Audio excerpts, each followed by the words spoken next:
Hello.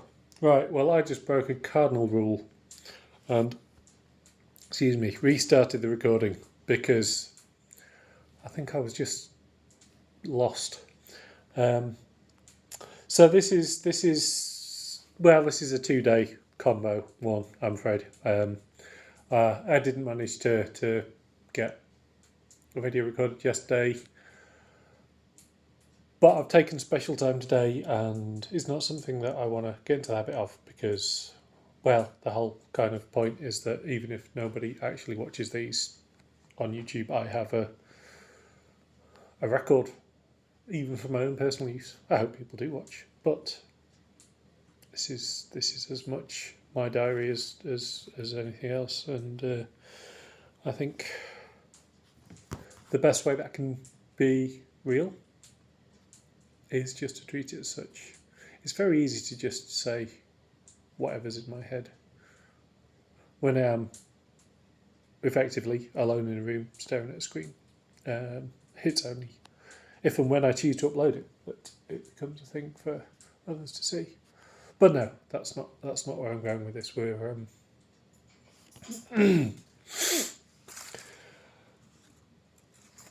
I'm making I'm making these because it's a record, and it's something that I can always say, well, yeah, but look, I gave it a go that time, and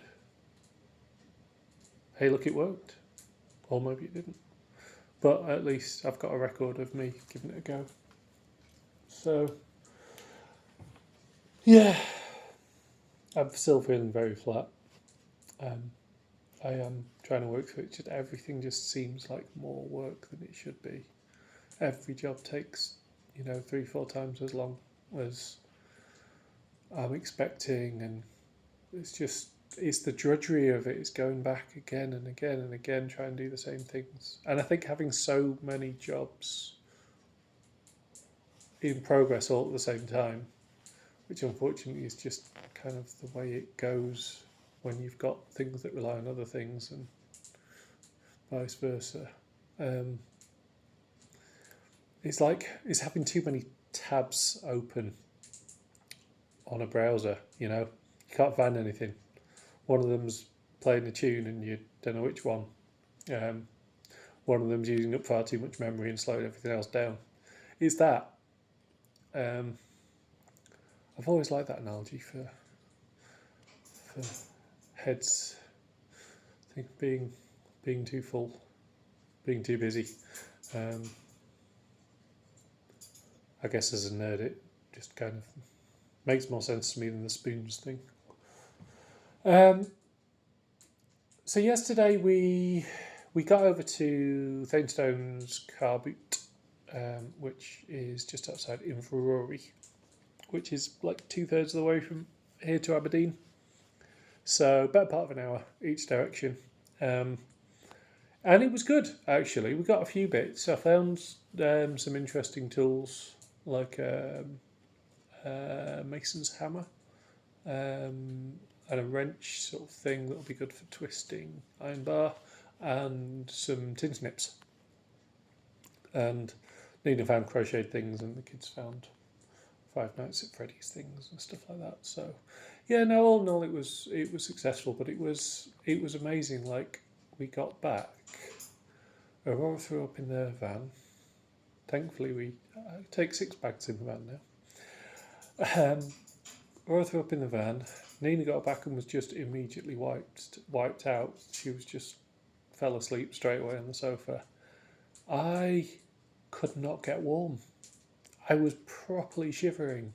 Under a blanket, still in the coat. I lit the fire, didn't help, ended up having to have a bath just to like defrost. It's like, when a cold really gets to your bones. So it feels like we're all a bit under the weather. Seasons change really means a lot up here. And it sounds a bit wanky and dramatic, but actually it really is like when you've got the wind off the sea and when that turns Arctic and then you've got the rain with it,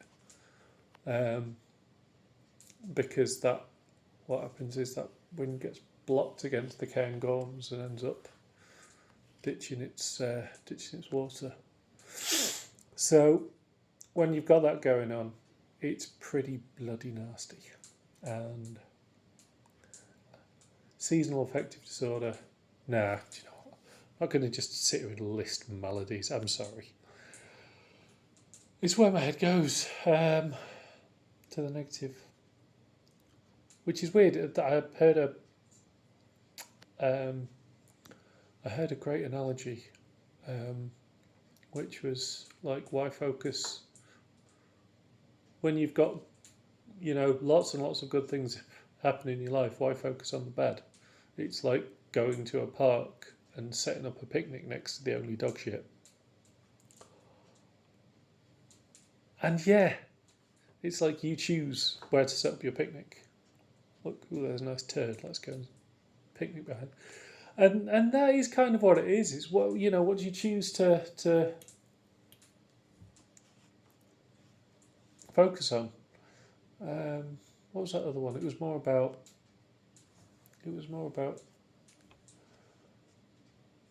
people.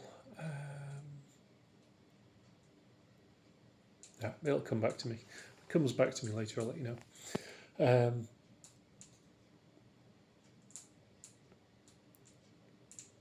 That's really going to bug me.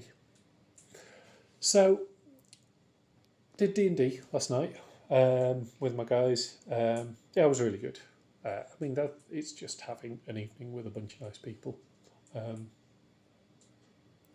And we rounded off a campaign, and I was able to acquire some magic items. So yeah, not going to brag, but this barbarian gnome has got some treats in store. And then today, me and Evan tried to get on with some harling. Don't know if you've ever tried harling. You, as if I'm speaking to you one-on-one, but I wish you to feel that way. It was just awful. Like, I tried a wet mix and a medium mix and a dry mix, and they all kind of failed for different reasons. They either slipped off the wall, or they were too dry and the harling wouldn't, the stones wouldn't stick. But we ended up doing about 2 meters of wall. It's not massively high. It's like a foot high. The section that he's doing, but yeah, I'm just glad. Like, I'm happy to do it on bits of the house that are going to be separate and round the back and away from the street. But yeah, I'm going to have to find somebody who actually knows what they're doing to harl the front. And now I think me and Evan both got a bit stressed. Like, I asked him to go and get something from the lean-to, which is, the little shed thing, and then he was searching all through the house for it. So that's the lean-to. And then it was like, it was just everything. It was fingers going numb. It was trying to get these, those rubber gloves on, because I've really started being careful about using those, because I've had, when you get wrinkly fingers for like 3 or 4 days, it's just like I'll tell you what really causes a problem for me is I've got a fingerprint unlock on my computer, and after I've done some mortaring, it doesn't work for like several days. I mean, is it like I've actually got a blister just hearing on that, which is even worse, because that's going to be I've got to wait for all manner of things to happen. So we got back, and I tried to do bits and pieces. I've just been really kind of pissed off, and then I went to see my friend Dirk, like just the nicest guy, Dirk. Been around here forever. Was at his wedding in the summer. Just genuinely decent guy, and he's clearing out a garage over in White Hills that he'd been using for some time and sharing with somebody else, and he was just like, there's timber, there's bits and pieces, might be some things you could use. So so got. I mean, it was nothing kind of earth shattering, but yeah, timber's timber, you know, it's always useful if for the fire if nothing else. And there's some like you know, apple crates, the kind of classic kind of wooden things, which make really cool funky shelves if you put them up on the wall. So yeah, I'll be going through all those bits and pieces. Also got loads of masonry paint, like 3 kind of half tins of magnolia, which isn't a very exciting colour, but what it will be is a great base canvas for Nina to do her kind of graffiti spray can stuff. I say it like it's, you know, she's a professional graffiti artist, but no, she well, maybe in the summer or something I'll show you around the side. She did the wall just behind our deck, which is really cool, and it's like a space scene, and it says "Be happy" down the side, and I think there's jellyfish. There might be space jellyfish, probably space jellyfish. No, Nina. Aye, and that brings us to now. So going back, still got a van full of wood. I'll sort that out tomorrow. Hopefully doing some blacksmithing tomorrow. Assuming that the weather's not terrible, we're going to try and make that happen. That'll be truly awesome. And then, yeah, I'm hoping that'll pick me up a little bit, reboot me. I'm feeling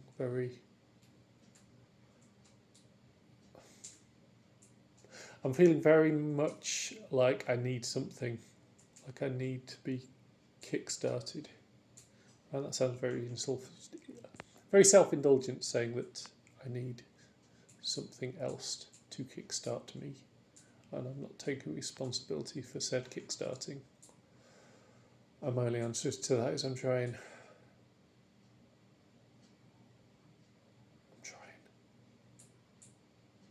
So yeah. Finished for today. Hopefully a good time I had tomorrow, and yeah, see where we get to.